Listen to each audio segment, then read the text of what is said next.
දූල පුතාලට සුබ සන්ධ්‍යාවක්. අපි අද පන්ති පටන් ගන්නවා. අපි ගිය සතියේ කරමින් හිටියේ තරංග පරාවර්තනය හා වර්තනය කියන කොටස තමයි අපි ගිය සතියේ කරමින් හිටියේ. තරංග පරාවර්තනය හා වර්තනය කියන කොටස. අපි මේකෙදී කලින් පන්තිවලදී දූල පුතාලා ඉගෙන ගත්තා පොඩ්ඩක් කතා කරා. මේකෙදී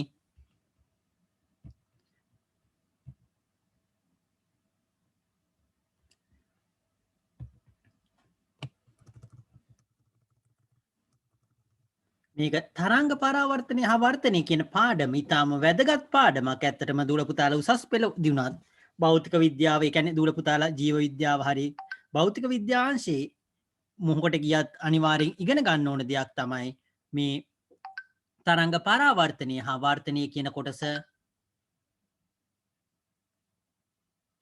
එතකොට මේ කොටස ඒක නිසා ඉතාම වැදගත් කොටසක්. උසස් පෙළටත් තියෙනවා. ඒක හින්දා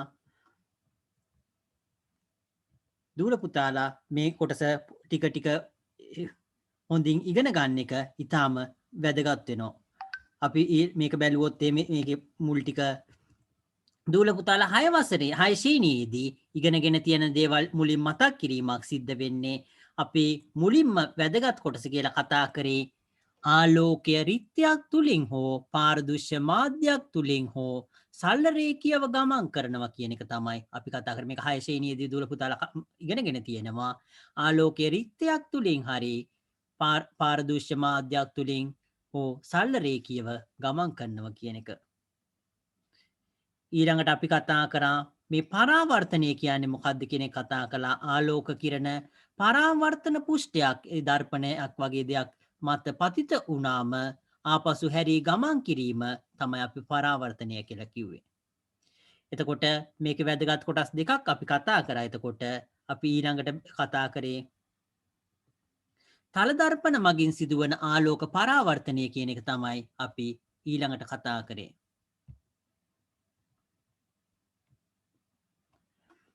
අපි ඊළඟට කතා කරේ තල දර්පණ මගින් සිදුවන ආලෝක පරාවර්තනය කියන කොටස තමයි අපි කතා කරේ.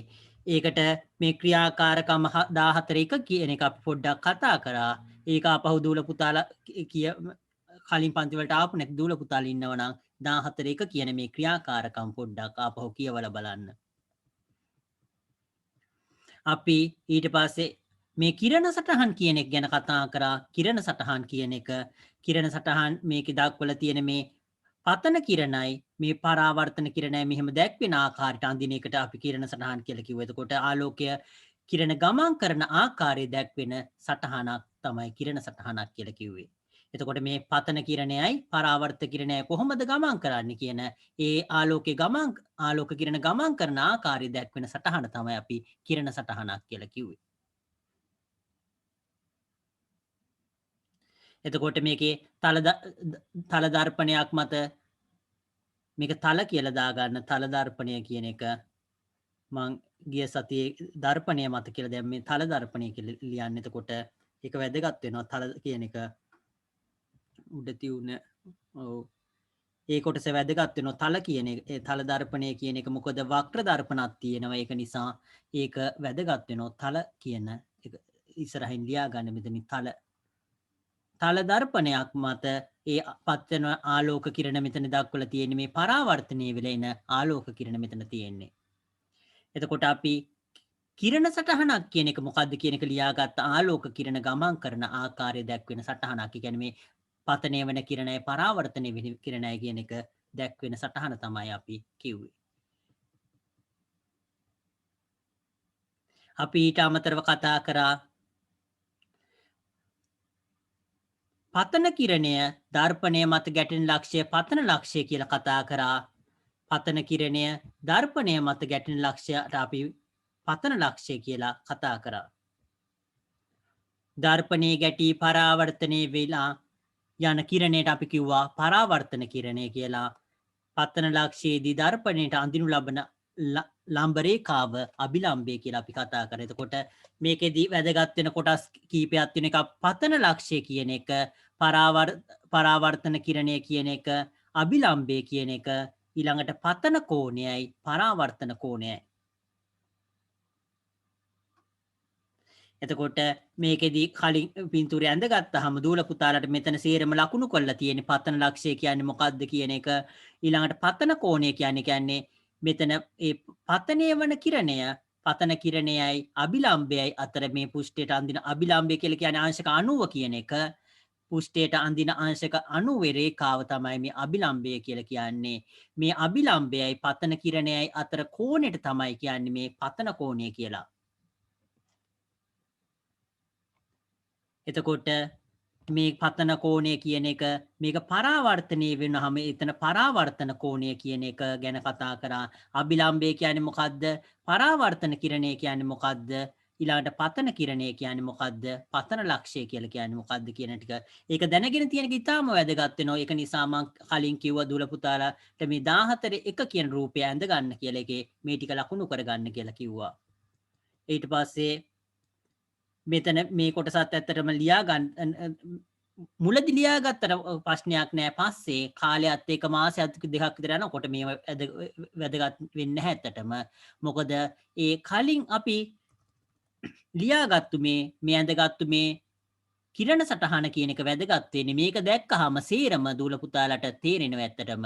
කාලයත් එක්ක පතන කෝණය කියන්නේ අභිලම්බයයි මේ පතන කිරණය අතර කෝණය පරාවර්තන කෝණය කියන්නේ අභිලම්බයයි පරාවර්තන කිරණයයි අතර කෝණය කියන එක දූල පුතාලට හොඳින් තේරුම් ගන්න පුළුවන් කාලයත් එක්ක.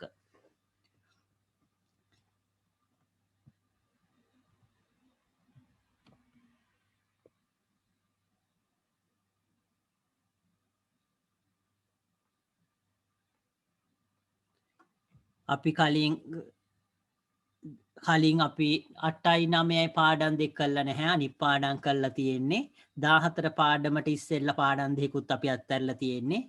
අපි 7 වෙනි පාඩම වෙනකන් සේරම 7 වෙනි පාඩම වෙනකන් සේරම කරලා තියෙන්නේ. 8 වෙනි පාඩම 9 වෙනි පාඩම අත්හැරලා 10 වෙනි පාඩම කරලා තියෙන්නේ. මම හිතන්නේ 11 වෙනි පාඩමත් කරා. 12 13 අත්හැරලා 14 වෙනි පාඩමට ආවේ. කලින් ඒව සේරම YouTube එකේ දාලා තියෙන්නේ. දූල පුතාලට බලන්න පුළුවන්. අපි ඊළඟ කොටසට ගියොත් එහෙම මම ඒක YouTube එකේ link එක එවන්නම් දූල පුතාලට පස්සේ. මේකෙදී අපි ඊළඟ කොටස බැලුවොත් එහෙම මේ පතන ලක්ෂය කියන එක පරාවර්තන කිරණය කියන එක පතන කිරණය කියන එක අභිලම්බය කියන එක පතන කෝණය පරාවර්තන කෝණය කියන ඒවා හොඳින් තේරුම් ගන්න එක වැදගත් වෙනවා. මේක මේ ලියලා තියෙන කටපාඩම් කරයි කියනවට වඩා ඇත්තටම මේ රූප සටහනේ තියෙන මේ කොටස් ටික ඒක හොඳින් තේරුම් ගන්න එකයි වැදගත් වෙන්නේ. මේක තමයි වැදගත් වෙන්නේ. මේ රූප සටහන තමයි වැදගත් වෙන්නේ. ඒක තේරුම් ගන්න කාලයක් යනකන් තේරුම් ගන්න මේ කොටසත් මම එකහු කරගන්නයි කියලා මම හිතන්නේ දූල පුතාලට කිව්වා. මේක කාලයක් යනකන් තියාගන්න ඒක හොඳට දූල පුතාලා ඒ ෂෝට් නෝට් එක මාස දෙකක් විතර ලිව්වට පස්සේ මේ කොටස් ඇත්තටම වැදගත් නැහැ. ඇත්තටම දූල පුතාලා ඒක ලිව්වහම තේරෙනවා කලින් කොටසේ දක්වලා තියෙන ටිකමයි මේකෙත් තියෙන්නේ. අපි ඊළඟ කොටසට ගියොත් එහෙම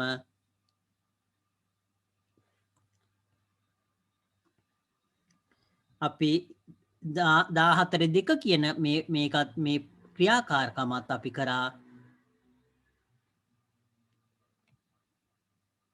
චුට්ටක් ඉන්න දූල පුතාලා. ඕකේ. අපි 14 කියන ක්‍රියාකාරකමත් කරා. අපි අද කතා කරන්න තියෙන්නේ පරාවර්තන නියම කියන කොටස. පරාවර්තන නියම කියන කොටස තමයි අපි කතා කරන්න තියෙන්නේ අද.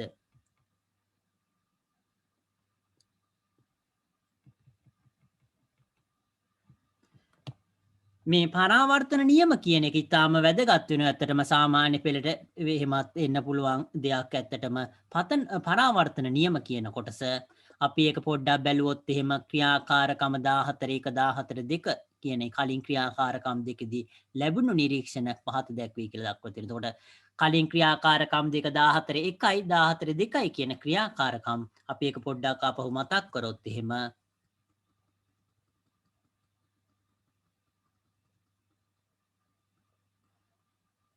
මේ 14 එක කියන ක්‍රියාකාරකමේ මොකද්ද කරන්න කියන එක බැලුවොත් එහෙම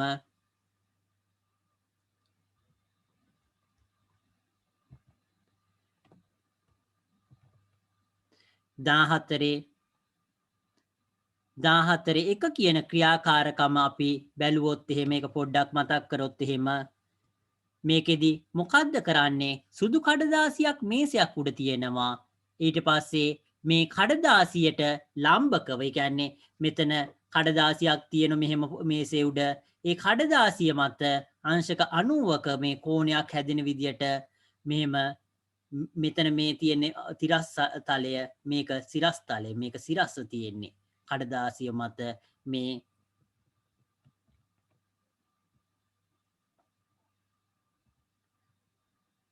චුට්ටක් ඉන්න දුල පුතාලා කොම්පියුටර් එක ස්ලෝ වුණා.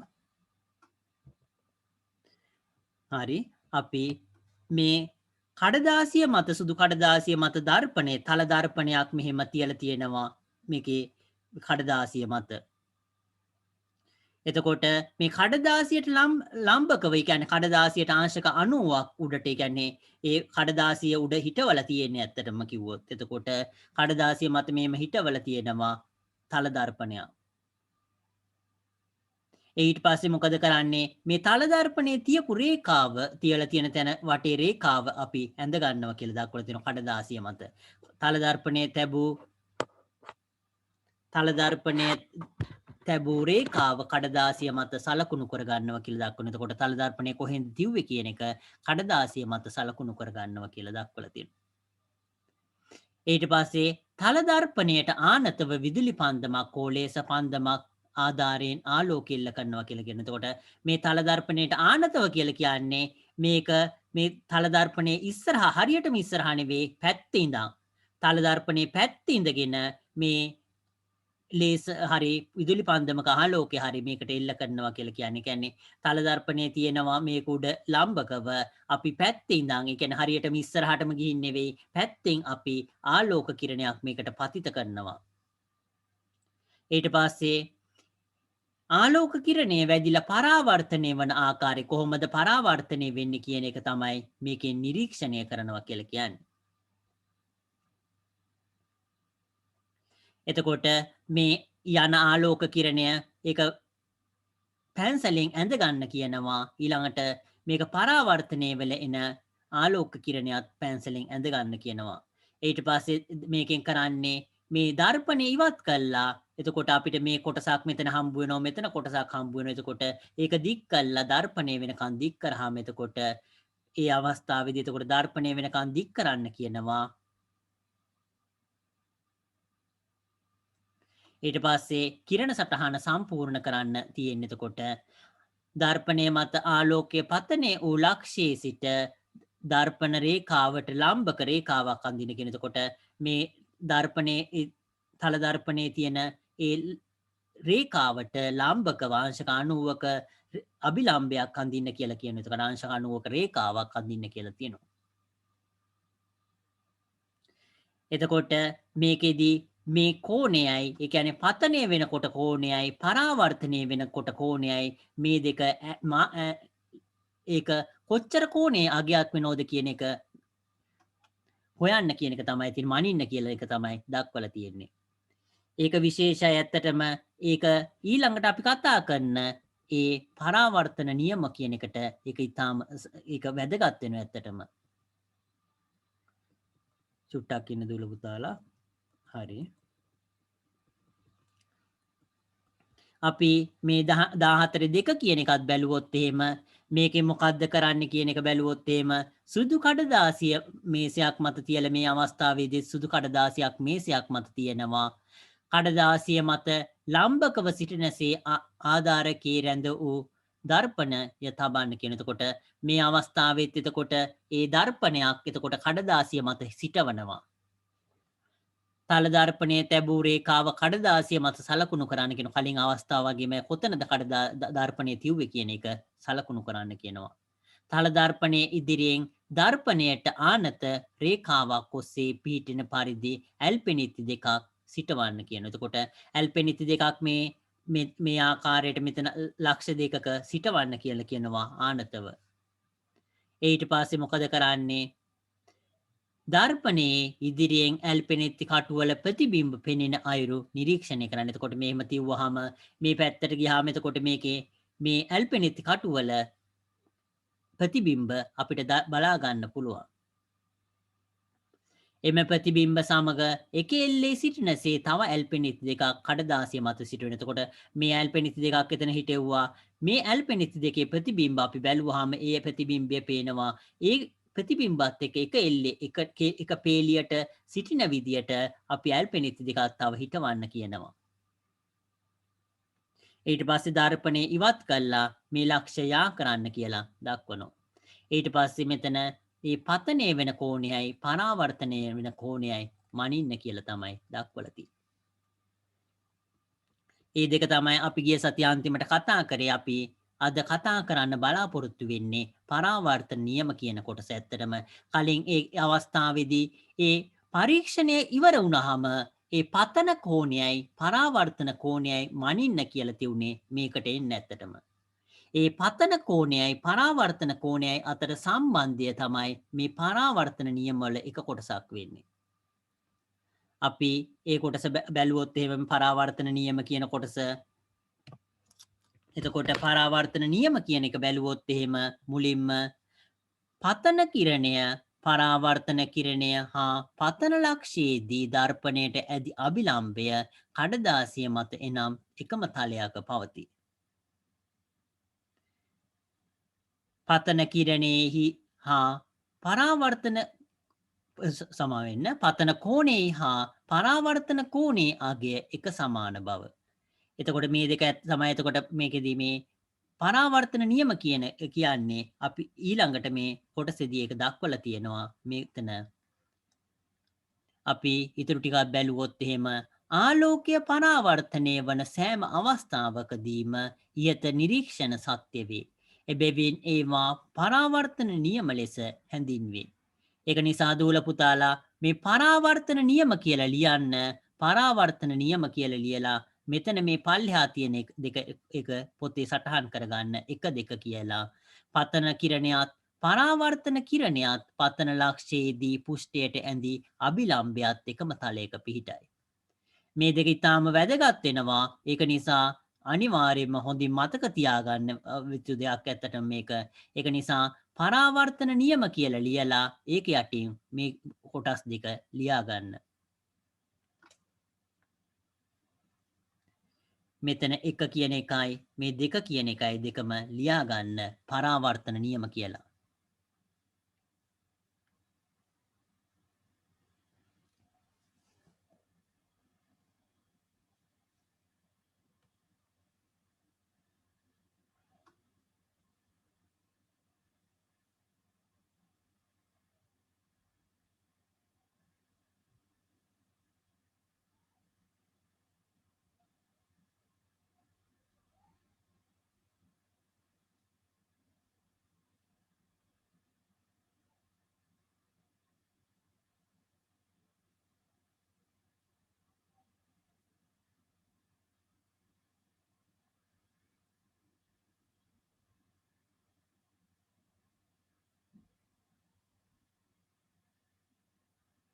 ලියලා ඉවරනොතින් කියන්න දුල පුතාලා. එතකොට අපිට ඊළඟ කොටසට යන්න පුළුවන්.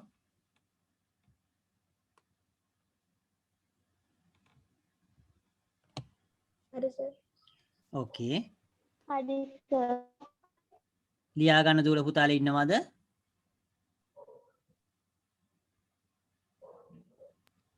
හරි සර්. ඕකේ. එහෙනම් අපි ලියා ගන්න දුල පුතාලා ඉන්නවනම් කියන්න අපි ඊළඟ කොටසට යන්න බලාපොරොත්තු වෙනවා. chat එකේ දැම්මක් කමන්නේ. එහෙම ලියා ගන්න දුල පුතාලා ඉන්නවනම් ඉවර නම් ප්‍රශ්නයක් නැහැ. අපි ඊළඟ කොටසට යන්න බලාපොරොත්තු වෙනවා. සවිදි පරාවර්තනය හා විසාරී පරාවර්තනය කියන කොටස. සවිදි පරාවර්තනයයි විසාරී පරාවර්තනයයි කියන කොටස තමයි අපි ඊළඟට කතා කරන්න බලාපොරොත්තු වෙන්නේ. අපි ඒක බැලුවොත් එහෙම සමාන්තර ආලෝක කදම්බයක් රළු පරාවර්තන පුෂ්ඨයක් මත හා සුමට පරාවර්තන පුෂ්ඨයක් මත එල්ල කර පරාවර්තනය වන අයුරු සලකා බලමු කියලා දක්වනවා. සුමට පරාවර්තන පුෂ්ඨයක් ලෙස තල දර්පණයක්ද රළු පරාවර්තන පුෂ්ඨයක් ලෙස අතින් පොඩි කරන ලද තුනී ඇල්මිනියම් පත්‍රයක්ද භාවිතා කරමින් 14 තුන ක්‍රියාකාරකම් කරමු කියලා දක්වලා තියෙනවා. එතකොට මේ අවස්ථාවේදී එතකොට සමාන්තර ආලෝක කදම්බයක් සමාන්තර ආලෝක කදම්බයක් කියන්නේ මොකක්ද කියලා මම මේකෙදි පොඩ්ඩක් අඳින්නම්. මේ ආකාරයට සමාන්තර වෙන ආලෝක කදම්බයක්. අපි ටෝච් එකක් වගේ දෙයක් ගැන කතා කරන්නේ ආලෝක කිරණ කීපයක් මේ ආකාරයට සමාන්තරව තියෙන මේ වගේ දෙයකට අපි කියනවා සමාන්තර ආලෝක කදම්බයක් කියලා. එතකොට සමාන්තර අපි කලින් කතා කරේ තනික් ආලෝක කිරණයක් ගැන කතා කරේ පතන කිරණය කියලා කියන්නේ ඒක. එතකොට මේ අවස්ථාවේදී අපි කතා කරන්නේ ආලෝක කිරණ කීපයක් සමාන්තරව තියෙන ආලෝක කදම්බයක් ගැන. ඒක හොඳට මතක තියාගන්න ආලෝක කදම්බයක් කියලා කියන්නේ ආලෝක කිරණ කීපයක් එහෙම සමාන්තරව මේ තියෙන අවස්ථාව ආලෝක කිරණ කීපයක් එක්කව වෙන අවස්ථාව තමයි අපි ආලෝක කදම්බයක් කියලා කියන්නේ. ඒ සේරම කිරණ සමාන්තර නම් අපි ඒකට සමාන්තර ආලෝක කදම්බයක් කියනවා. එතකොට සේරම එකේ තියෙන කිරණ සමාන්තර නම් අපි ඒකට සමාන්තර ආලෝක කදම්බයක් කියලා කියනවා. එතකොට මේ වගේ සමාන්තර ආලෝක කදම්බයක් අපි රාළු පරාවර්තන පුෂ්ඨයකටයි එතකොට සුමට පරාවර්තන පුෂ්ඨයකටයි එල්ල කරාම මොකද වෙන්නේ කියන එක තමයි මෙතන කතා කරන්නේ. මේකෙදී මේ රාළු සුමට කියන එක දූල පුතාලට යම් අදහසක් ගන්න දූල පුතාලා සමහරලාට මොන හරි දෙයක් ඇල්ලුවාම සමහරලාට ඒක අතින් ඇල්ලුවාම ඒකේ කිසිම කඩතොළු කියන්නේ උස් පහත් වීමක් නැහැ කියන එක සමානව තියෙනවා කියලා සමහර දේවල් අල්ලුවාම දැනගන්න පුළුවන්. සමහර දේවල් මේ වගේ කියත්තල වගේ මේ එක එක විදියට මෙහෙම තියෙනවා. මේකට තමයි කියන්නේ රළු පුෂ්ඨයක් කියලා. ඊළඟට මේකට තමයි සුමට කියන්නේ. ඒක දූල පුතාලා ඒ අතින් දැක්කහන ඒ බලුවහම මේ වගේ රළු පුෂ්ඨ කියන එක ඒ ගොඩාක්ම රළු නම් තමයි දූල පුතාලා රළු පුෂ්ඨයක් කියලා කියන්නේ. නමුත් ඒක විශාල කළා අපි අන්වීක්ෂයකින් බැලුවොත් එහෙම බොහෝ දේවල් මේ ආකාරයට තමයි අපිට පේන්නේ. එතකොට මේක රළු පරාවර්තන පුෂ්ඨයක් වෙනවා. රළු කියන පරාවර්තන පුෂ්ඨයක් මේක සුමට වෙනවා. එතකොට මේ වගේ දෙයකට මේ සුමට පරාවර්තන පුෂ්ඨයකට ආලෝක කිරණ අපි යොමු කරාම මොකද වෙන්නේ? රාළු පරාවර්තන පුෂ්ඨයකට ආලෝක කිරණ යොමු කරාම මොකද වෙන්නේ? එතකොට ඒ අවස්ථාවවලදී මොකද වෙන්නේ කියන එක අපි ඊළඟ කොටසේදී බලන්න බලාපොරොත්තු වෙනවා. මේ අවස්ථාවේදී දූල පුතාලා එතකොට මේක අපි ඊළඟ කොටසත් කළා මේ රළු පුෂ්ඨ ඊළඟට සුමට පුෂ්ඨ කියන එක අපි ලියා ගන්න බලාපොරොත්තු වෙනවා. එතකොට ඒ වගේම සමාන්තර ආලෝක කදම්බයක් කියන්නේ මොකක්ද කියන එකත් අපි ඊළඟ කොටස කළා අපි ලියා ගන්න බලාපොරොත්තු වෙනවා. මේ අවස්ථාවේදී එතකොට සුමට පුෂ්ඨයක් විදියට අපි දර්පණය තල දර්පණයක් භාවිතා කරනවා කියන එක දක්වලා තියෙනවා. එතකොට රළු පුෂ්ඨයක් විදියට මොකද්ද භාවිතා කරන්නේ? තුනි ඇල්මිනියම් කඩදාසියක් අපි ඒක පොඩි කරනවා අතින් පොඩි කරපු මේ තුනි ඇල්මිනියම් කඩදාසියක් අපි රළු පුෂ්ඨයක් විදියට භාවිතා කරනවා. අපි මේ ක්‍රියාකාරකම 14 3 කියන එක අපි බැලුවොත් එහෙම ක්‍රියාකාරකම 14 3 බැලුවොත් එහෙම අවශ්‍ය ද්‍රව්‍ය විදියට විදුලි පන්දමක් හෝ ලේස පන්දමක්. එතකොට විදුලි පන්දමක් හරි ලේස පන්දමක් හරි අවශ්‍ය වෙනවා. එතකොට ඊට අමතරව තල දර්පණය ඇල්මිනියම් පත්‍රයක් හඳුන්කූරු. එතකොට අපි මේකේ මොකද්ද කරන්නේ කියන එක අපි ඊළඟට බලුවොත් එහෙම මේක විදුලි පන්දමකුයි එහෙම නැත්නම් ලේස පන්දමක් ලේස මේ එකක් තියෙන්නේ. එතකොට විදුලි පන්දමක් ඊළඟට තල දර්පණය ඇල්මිනියම් පත්‍රයක් හඳුන් කූරක් කියන එක දක්වලා තියෙනවා. මේක අපි බැලුවොත් එහෙම ක්‍රමය කියන එක 14 රූපය ආකාරයට 14 කියන රූපය මෙතන දක්වලා තියෙන මේ 14 කියන රූපය. එතකොට 14 රූපයේ ආකාරයට ඇල්මිනියම් පත්‍රයක් සහ තල දර්පණය මතට ආලෝක ධාරාවක් එල්ල කරන්න. එක් අවස්ථාවේදී ආලෝකය පරාවර්තනය වන රටාව නිරීක්ෂණය කරන්න. එතකොට 14 4 රූපී ආකාරයට එතකොට ඇල්මිනියම් පත්‍රයක් ඒ වගේම තල දර්පණයක් මතට ආලෝක ධාරාව එල්ල කරනවා. එක් අවස්ථාවේදී එතකොට ආලෝකය පරාවර්තනය වන රටාව නිරීක්ෂණය කරනවා. ඔබේ නිරීක්ෂණය සාකච්ඡා කරන්න කියලා දක්වනවා. වඩා හොඳින් නිරීක්ෂණය කිරීම සඳහා ඇටවුම් අසල දුම් ස්වල්පයක් පැතිරවිය හැකිය කියලා දක්වනවා. එතකොට මේ අවස්ථාවේදී එතකොට මේ ඇටවුම අසල එතකොට මේ පරීක්ෂණය කරනකොට දුම් ස්වල්පයක් පැතිරුවහම ඒක හොඳින් නිරීක්ෂණය කරන්න පුළුවන් කියලා දක්වලා තියෙනවා. එතකොට මේ අවස්ථාවේදී මේකෙදී මේ 14 කියන එක මේ තල දර්පණයක් මතට එතකොට ලේස පන්දම අල්ලපු අවස්ථාව මේක සවිදි පරාවර්තනය කියලා දක්වනවා. මේක විසාරී පරාවර්තනය කියලා මේ අවස්ථාවේදී දක්වලා තියෙනවා. අපි මේ සවිදි පරාවර්තනයයි විසාරී පරාවර්තනය කියන්නේ මොකක්ද කියන එක තමයි අපි ඊළඟට කතා කරන්න බලාපොරොත්තු වෙන්නේ. අපි මේ අවස්ථාව බැලුවොත් එහෙම මේ ලේස කියන එක ඇත්තටම ඇහැට මේකෙදී දූල පුතාලා භාවිතා කරන එක තරම් හොඳ දෙයක් නෙවෙයි. ඇත්තටම මේ ලේස බීම් එකක් කියන එක ඇත්තටම මොකද ඒකේ විශාල ශක්තියක් ඒකේ ඊටාම කුඩා ඒ ආලෝක කිරණයක විශාල ශක්තියක් ඒකේ තැන්පත් වෙලා තියෙනවා. ඒක නිසා ඇහැකට ඇල්ලුවොත් එහෙම ඇහැ පේන්නේ නැති වෙන්න උනත් පුළුවන්. ඒක නිසා දූල පුතාලා මේ ලේස කිරණ කියන එක භාවිතා කරන එක තරම් හොඳ දෙයක් නෙවෙයි ඇත්තටම. ඒක සාමාන්‍ය ටෝච් එකක් වගේ අපි භාවිතා කරොත් එහෙම එකකින් වෙන්න පුළුවන් අහිතකර ප්‍රතිඵල බොහොමයි. ඒක නිසා දූල පුතාලා මේ ලේස බීම් එකක් කියන එක භාවිතා කරන එක තරම් හොඳ දෙයක් නෙවෙයි ඇත්තටම.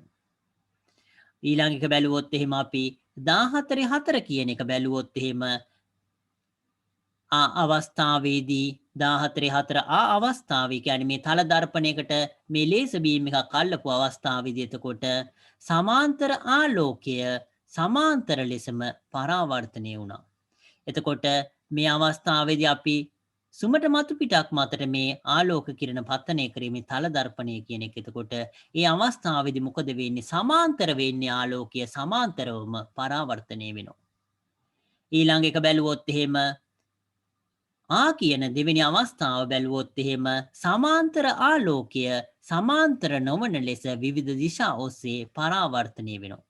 එතකොට කලින් අවස්ථාවේදී සමාන්තර පරාවර්තනය වුණා. මේ අවස්ථාවේදී සමාන්තර නොවන විදියට පරාවර්තනය වුණා. එතකොට ඒක අපි බැලුවොත් එහෙම ඊළඟ කොටස ක්‍රියාකාරකම 14 අනුව සමාන්තර ආලෝකය පරාවර්තනය විය හැකි ආකාර දෙකක් පවතින බව පෙනේ. එතකොට මේ අවස්ථා දෙක කියලා කියන්නේ ඒ මතු පිට ආලෝක ඒ සමාන්තර ආලෝක කිරණ පතනය වන මතු පිට අනුව ඒවා පරාවර්තනය වෙන ආකාර දෙකක් තියෙනවා. එතකොට එකක් මේ සවිදි පරාවර්තනය ඊළඟ එක විසාරී පරාවර්තනය.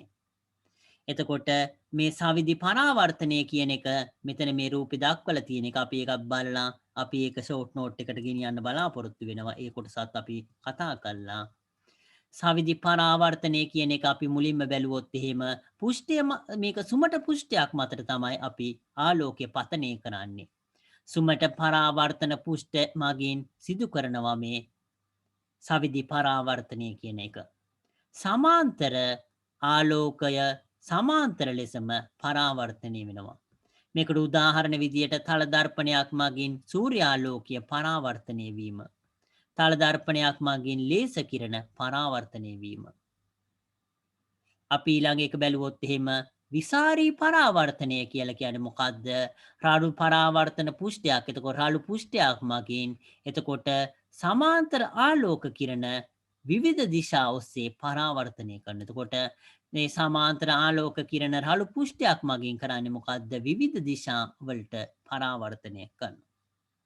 මේකෙදී උදාහරණයක් විදිය පොතක පිටු මගින් සූර්යාලෝකය පරාවර්තනය කරන එක, පොළව, ශාක, නිවාස, ගල් ආදී වස්තු මගින් සූර්යාලෝකය පරාවර්තනය කිරීම. මේ අවස්ථාව එතකොට මේක දක්වලා තියෙන්නේ මේකෙදී දූල පුතාලා කලින් අවස්ථාවේදී ඉගෙන ගත්ත දෙයක් තියෙනවා. ඒ පරාවර්තන නියම කියන එක ඉගෙනගෙන තියෙන කලින් අවස්ථාවේදී එතකොට මේ හැම අවස්ථාවෙදීම මේ විසාරේ පරාවර්තනය වෙන්න පුළුවන්. සවිදි පරාවර්තනය වෙන්න පුළුවන්. මේ හැම අවස්ථාවකදීම ආලෝකයේ පරාවර්තන නියම කියන එක පිළිපදිනවා ඇත්තටම. දුර පුතාලට හිතෙන්න පුළුවන් මෙහෙම එක පැත්තට ගමන් කරන්නේ මොකද කියලා. එහෙනම් මේකෙදී අපි මෙතන පැත්තකින් අඳින්නම් ආලෝකයේ පතනය වෙනවා. එතකොට අභිලම්භය ඇඳා අභිලම්භයට පතන කෝණයයි පරාවර්තන කෝණයයි සමාන වෙන විදිහට තමයි මේක පරාවර්තනය වෙන්නේ. ඒක හැම අවස්ථාවෙදිම එකයි. මේ විසාරී පරාවර්තනය කියන අවස්ථාවේදීත් ඒක පිළිපදිනවා ඇත්තටම. නමුත් මේකෙදී ඇයි එහෙනම් මේක මේ හැම පැත්තටම ගමන් කරන්න කියලා දූල පුතාලට හිතෙන්න පුළුවන්. අපි මේ අවස්ථාවේදී මේ අවස්ථාවේදී සමාන මේ වගේ මතු පිටක් මතට මේක පතනය වෙන්නේ. නමුත් රළු මතු පිටක් වෙනකොට මේ ආකාරයට විවිධ මේ පුෂ්ඨයට පතනය වුණාම මොකද වෙන්නේ? ඒකට ඇඳපු අභිලම්භයත් එක්ක එතකොට ඒක ඒ පතන කෝණය සමානයි පරාවර්තන කෝණය වෙන විදියට පරාවර්තනය වෙනවා. මේ අවස්ථාවේදී ඇඳොත් මොකද වෙන්නේ? ඒ අවස්ථාවේදී එතන තියෙන ඒ කොටසේ අභිලම්භයට එතකොට පතන අභිලම්භයන් දහම ඒකේ පතන කෝණයයි පරාවර්තන කෝණයයි සමාන වෙන විදියට ඒක පරාවර්තනය වෙනවා. ඒක නිසා මේ එක් අවස්ථාවේදී ඒ පුෂ්ඨය එතකොට පුෂ්ඨය සමාන නෑ මේ ආකාරයට ඒක විවිධ හැඩ තියෙනවා. එතකොට එතන ඒ ආලෝක කිරණ පතනය වෙන පුෂ්ඨයට අභිලම්භකයක් ඇන්දාම ඒ අභිලම්භකයත් එක්ක තියෙන කෝණයට අපි කිව්වේ පතන කෝණය කියලා. ඒක පරාවර්තනය වෙනෝ ඒ අභිලම්භයත් එක්ක තියෙන කෝණය පතන කෝණයට සමාන වෙන විදියට. ඒක නිසා තමයි මේ විවිධ දිශාවලට ගමන් කරන්නේ හැම අවස්ථාවකදීම මේක පරාවර්තන නියම කියන එක පිළිපදිනවා. ඒක හොඳට මතක තියාගන්න මේ අවස්ථාවේදී පරාවර්තන නියම කියන එක පිළිපදිනවා. ඒක එතන ඒ මතු පිටට එතන පතනය වෙන මතු පිට අනුව තමයි ඒක වෙනස් වෙන්නේ. පතනය වෙන මතු පිටේ ආනතියේ රළු බව නිසා එක් දිශාවලට ඒකේ පතනය වෙන්නේ. ඒක නිසා තමයි විවිධ දිශාවන් වලට පරාවර්තනය වෙන්නේ.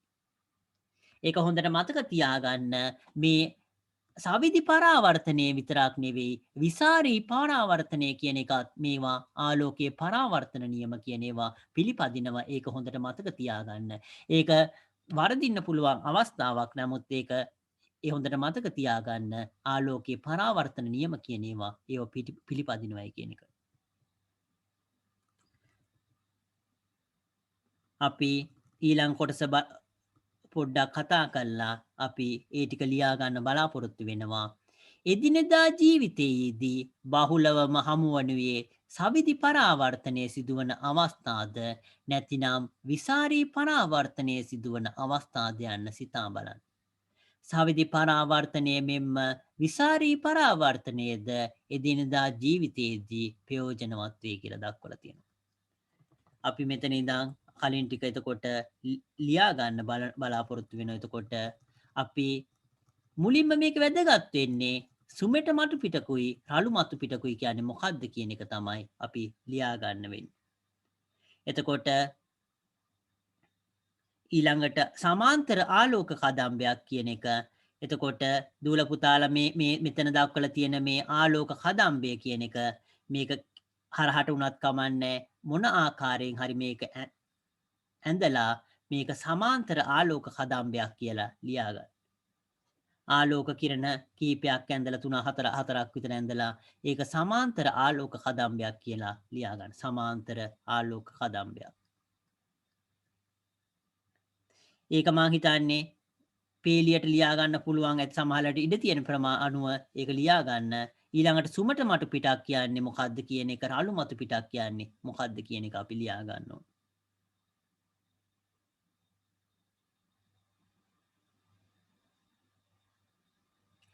මේක සුමට මතු පිටක් මේක සුමට පුෂ්ඨය කියලා ඒක ලියා ගන්න. මේක එක ඉරක් ඇඳ ගන්න. මේකෙදි මේ කොටස නෙවෙයි එක ඉරක් සුමට මේක රළු කියලා විවිධ හැඩයක් එන්න මේ විදිහටම ඇඳ ගන්න ඕනේ නැහැ. මොකක් හරි හැඩයක් එන විදිහට මෙහෙම ඒ රළු මතු පිටක් විදිහට මේක සුමට පරාවර්තන පුෂ්ඨය කියලා ලියන්න.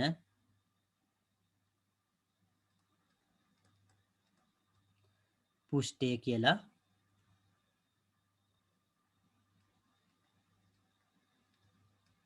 මේක රළු පරාවර්තන පුෂ්ඨය කියලා.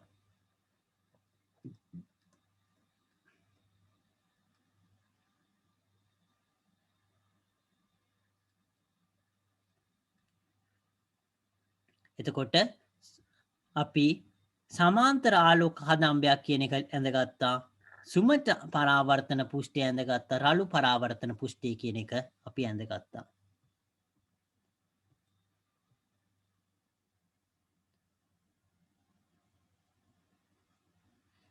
මේක ඇඳගෙන ඉවර නම් අපි ඊළඟට යන බලාපොරොත්තු වෙනවා.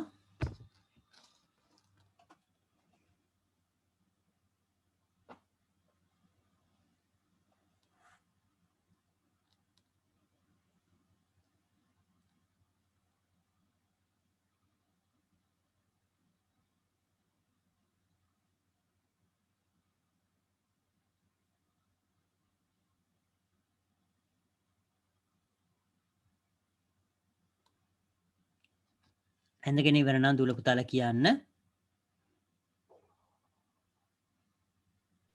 ඉවරයි සර්. ඕකේ. මං හිතනවා අනිත් දුල පුතාලා අන්දින දුල පුතාලා ඉන්නවා නම් කියන්න අනිවාර්යයෙන්ම chat එකේ හරි දාන්න. ඉවරයි සර්. ඕකේ. එහෙනම් අපි ඊළඟ කොටසට යන්න බලාපොරොත්තු වෙනවා.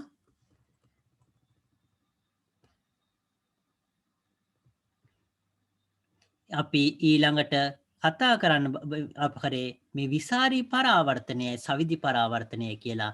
මේක සවිදි පරාවර්තනය කියලා ලියලා මේක ඇඳ ගන්න මේ කොටස ඒක ඇඳගෙන සවිදි පරාවර්තනය කියලා සවිදි සා කියන අකුර මං හිතන්නේ මේක මැකෙන්නේ නැති චුට්ටක් ඉන්න. සා කියන අකුර එතකොට සවිදි පරාවර්තනය කියලා ලියලා මේ කොටස ඇඳගෙන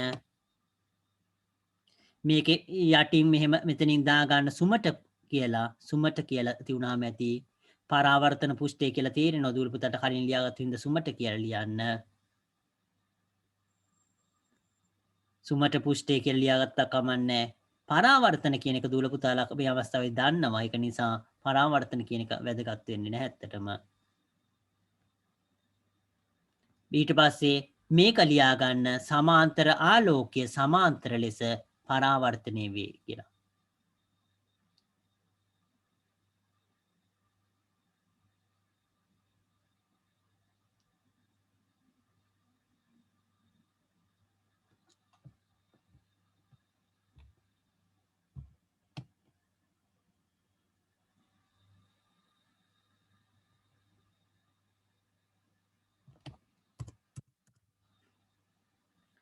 අපි ක්ලාස් එකට හැමදාම එකම ලින්ක් එක තියෙන්නේ. ඒක නිසා කවදා එවන්න නැති දූල පුතාලට සමහර දූල පුතාලා ලින්ක් එක එනකම් බලන් ඉන්නවා. ඒක සමා වෙන්න.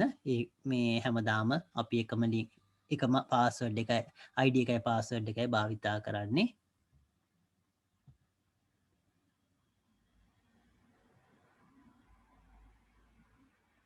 ඕකේ මේ WhatsApp නම්බර එකට මොනවා හරි තියෙනවා නම් දාන්න. මේ YouTube එකේ පරණේව සේරම මම අද අප්ලෝඩ් කරා. දූල පුතාලා සේරම පුළුවන් බලන්න. ඇත්තටම එක පළවෙනි පාඩම විතරක් අප්ලෝඩ් කරලා නැහැ. අනිත් ඒවා සේරම අප්ලෝඩ් කරලා තියෙන්නේ. මම YouTube එකේ link එක යවන්නම්. මම chat box එකට දාන්නම් YouTube link එක.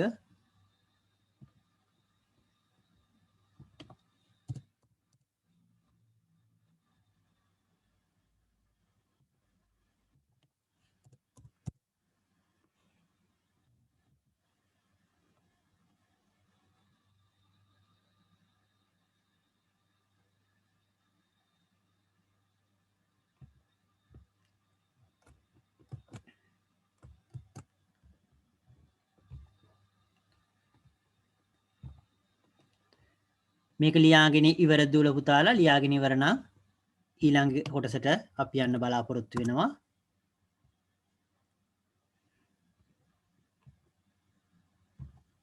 ඉවරයි සර්. ඕකේ. අපි දාම ලියන දුර පුතාලා එහෙම ලියා ගන්න. අපි ඊළඟ කොටස කතා කරන්න බලාපොරොත්තු වෙනවා.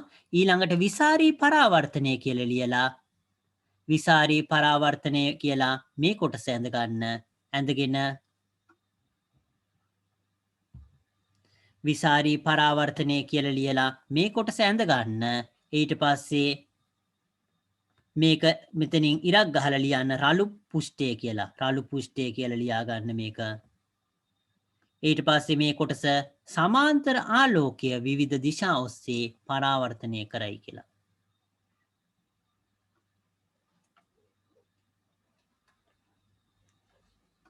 මේකේ අලුතෙන් ආපු දූල පුතාලත් ඉන්නවා. ඒක නිසා ෂෝට් නෝට් එකක් අපි පාට 3ක් වගේ භාවිතා කරන්න කියලා කියනවා. හැම නිතරම පාට 3 4ක් වුණත් කමන්නේ නැහැ. 3ක් වුණත් කමන්නේ නැහැ. අඩුම ගානේ 2ක්වත් භාවිතා කරන්න. එකම පාටින් එක දිගට ලියන් ගියාම අපිට ඒක කියවන්න අපහසුයි ඇත්තටම. ඒක නිසා එක පේලියක් අපි එක පාටකින් ලියනවා. ඊළඟ පාටින් අපි ඊළඟ පේලිය එහෙම ලියුවාම ඉතාම පහසුවෙන් ඒ කොටස් අපි රතු පාට එහෙම තියෙනකොට රතු පාට කෙලිම හැ යනවා. ඒක නිසා විවිධ පාට තියෙනකොට අපිට ඒව අතර ලොකු පාරතරයක් තිබිලා හොඳින් අපිට බලා ගන්න පුළුවන්. ඒක නිසා ෂෝට් නෝට් එකක් වගේ හදනකොට අනිවාර්යයෙන්ම පාට 3ක්වත් 2ක් වුණත් කමන්නේ නැහැ ඇත්තටම. ඒ වගේ 3ක් වගේ භාවිතා කරන්න. එතකොට වැදගත් ටික හැම සතියෙම දෙපාරක්වත් අඩුම ගානේ සේරම ලියන්න ඇත්තටම. ඒක මුලින්ම ලියනකොට ඇත්තටම වෙලා යනවා. නමුත් දූල පුතාලා ඒකම සතියක් දෙකක් ලියනකොට ඒක කියවන ගමන් ලියන්න ඇත්තටම ශබ්ද නගලා කියවන ගමන් ලියන්න ඊටාම ඒ කියන්නේ සතියක් දෙකක් යනකොට ඇත්තටම දූල පුතාලා වයසත් එක බැලුවාම හොඳින් මතක හිටිනවා ඇත්තටම. ඒක නිසා ඒක අනිවාර්යෙන් කරන්න. දූල පුතාලා මේ මාසයක් දෙකක් යනකොට මේ පොතේ තියෙන සේරම දේවල් දූල පුතාලටගේ ඔළුවේ තියෙනවා. ඊට පස්සේ ප්‍රශ්න ටිකක් කරාම විභාගෙදී උපරිම ලකුණු ගන්න පුළුවන් ඇත්තටම. කවදාකවත් විභාගෙ දවස් ඉස්සරින්දා නිදි මරාගෙන පාඩම් කරලා විභාග වලට ලියන්න එපා. ඒක හොඳ දෙයක් නෙවෙයි ඇත්තටම.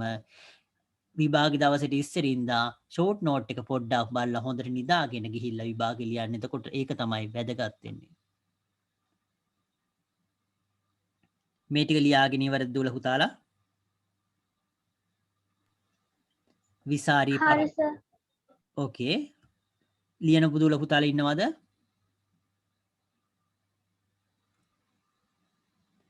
ලියන දූල පුතාලා නැත්නම් අපි ඊළඟ කොටසට යන්න බලාපොරොත්තු වෙනවා. මම කලින් කිව්වේ නෑ මෙතන උදාහරණ කියලා පැත්තක පොඩ්ඩක් ඉඳ තියෙනවා නම් මේක මේ කොටස ලියා ගන්න තල දර්පණයකින් සූර්යාලෝක පරාවර්තනය කියලා. තල දර්පණයකින් සූර්යාලෝකය පරාවර්තනය. එකක් විතරක් වුණාම ඇති උදාහරණ එකක් කිය විතරක්. ඊළඟට මේ පැත්තේ අනිත් පැත්තේ මේක විසාරී පරාවර්තනයත්දී පොළව ශාක නිවාස ගල් ආදී වස්තු මගින් සූර්යාලෝකය පරාවර්තනය.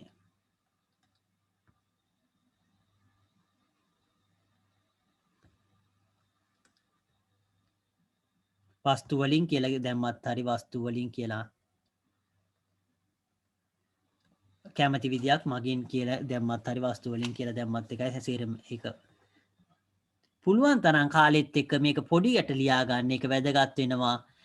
ඒක සතිය මම කලින් කියලා තියෙන මාසයක් විතර මේක ලියලා පුරුදු වෙනකොට දූල පුතාලට මේකේ ගොඩක් දේවල් ඔළුවේ තියෙනවා. ඊට පස්සේ ටික ටික ඒකේ වචන කියන එක අඩු කරගන්න. එතකොට එක වචනයක් දැක්කහම සවිදි පරාවර්තනය කියලා දැක්කහම එතකොට මොකද්ද සවිදි පරාවර්තනය කියන එක මේ ප්‍රූපෙත් දැක්කහම ඒක දූල පුතාලට තනියම විස්තර කරන්න පුළුවන් තත්ත්වයක් කාලයත් එක්ක එනවා ඇත්තටම.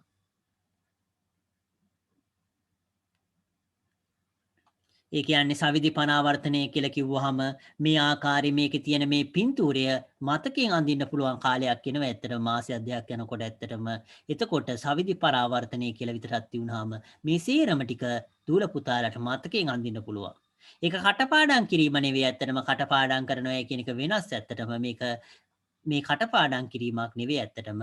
ඒක ඒ දෙකේ වෙනස ඇත්තටම වෙනස් ඇත්තටම කටපාඩම් කරනවයි ඒක ඉගෙන ගන්නවයි කියන එක ඇත්තටම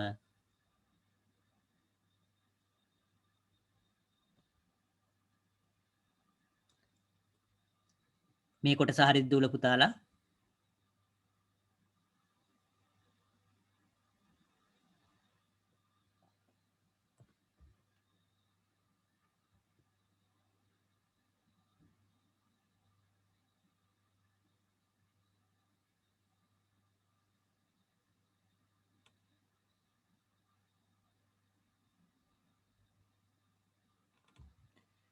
ලියලා ඉවරුනහම කියන්න.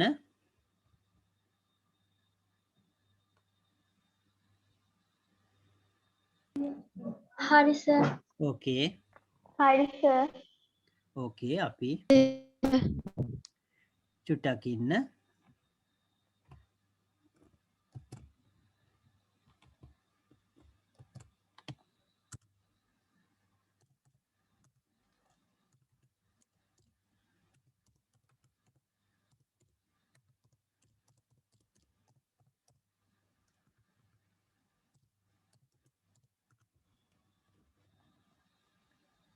අපි ඊළඟ කොටසට යන්න බලාපොරොත්තු වෙනවා.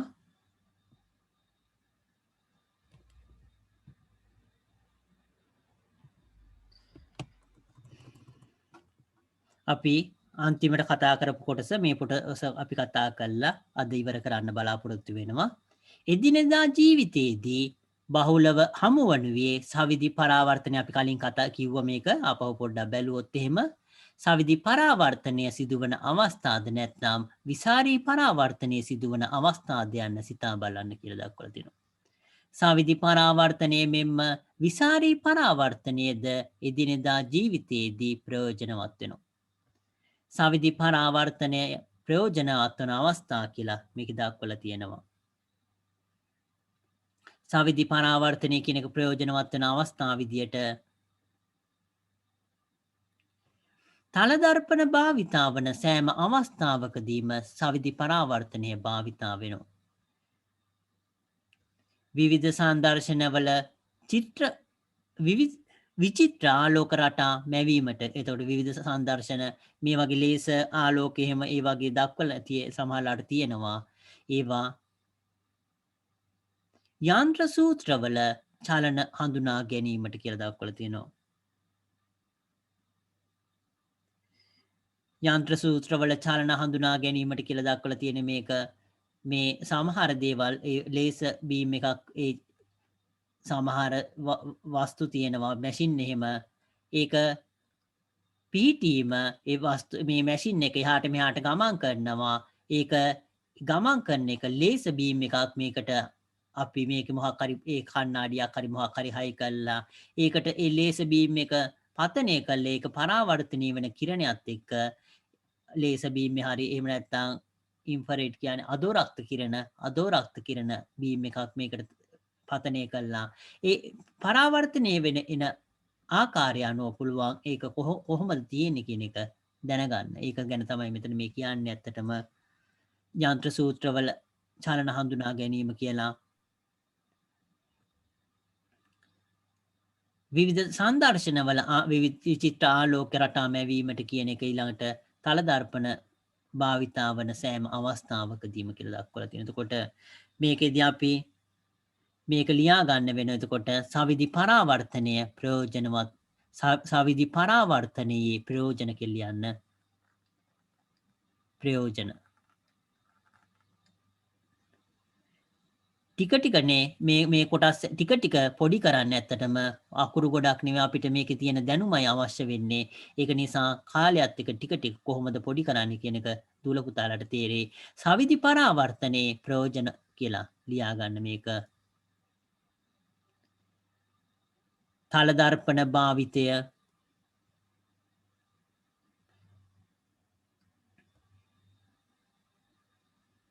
භාවිතයේදී කියලා ලියන්න.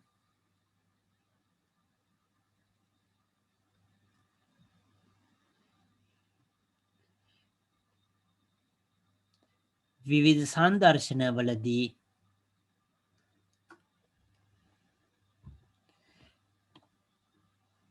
විවිධ සංදර්ශනවලදී විචිත්‍ර ආලෝක රටා මැවීමට යන්ත්‍ර සූත්‍රවල චලන හඳුනා ගැනීමට මේ තුන ලියාගෙන අපි අදට මේ පාඩම අවසන් කරන්න බලාපොරොත්තු වෙනවා. අපි ඊළඟ දවසේ ඊටු ටික කතා කරන්න බලාපොරොත්තු වෙනවා.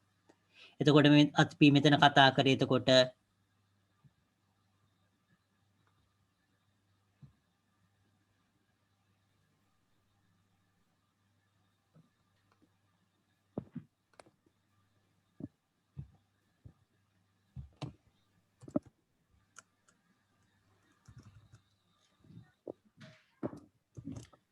මේ ටික ලියා ගත්තනම් අපි අදට මේ පාඩම අවසන් කරන්න බලාපොරොත්තු වෙනවා. අපි ඊළඟට 11 ශ්‍රේණියේ පාඩම පන්තිය කරන්නේ දුල පුතාලා මේක ලියාගෙන ඉවර නම් දුල පුතාලා ලොග් අවුට් වෙන්න. දුල පුතාලට සුබ රාත්‍රියක්. ආයුබෝවන් සර්. ඕකේ ආයුබෝවන්. ආයිබෝවන් sir. Thank you, sir. Good night, sir. Thank you sir.